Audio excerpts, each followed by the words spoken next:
The member for Kooyong. Madam Deputy Speaker, last year the House passed a motion calling on parliamentarians to gauge their constituents' views on the issue of marriage equality. I do not believe that such a resolution was necessary.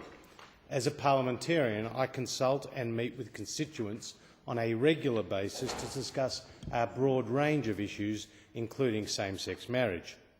Since my election last year, I've responded to hundreds of pieces of correspondence and met with many people on the issue of same-sex marriage. As one would expect, I heard a diversity of views.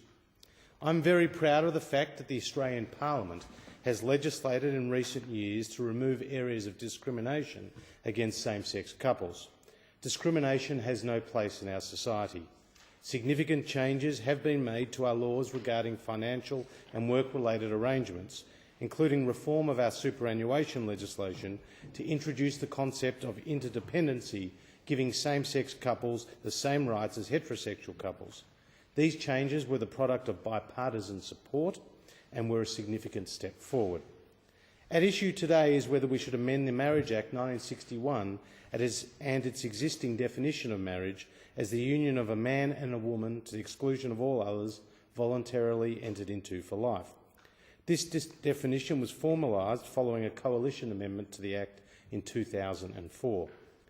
I fully acknowledge that there is a growing list of foreign jurisdictions, including Belgium, South Africa and Canada, where gay marriage has been legalised by the state.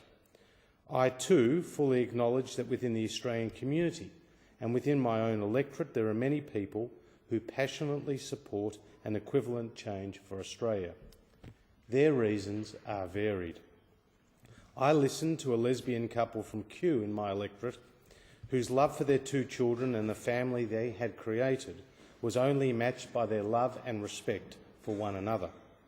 I received a letter from a local Anglican minister who implored me to support gay marriage, arguing that the state should not impose on the broader community a strictly Christian definition of what constitutes a marriage.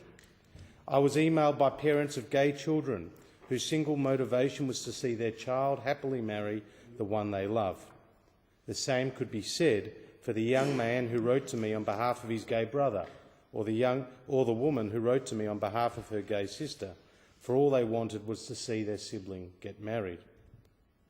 These were all powerful pleas that had an impact on me. I too received many visits and letters from advocates in favour of the status quo.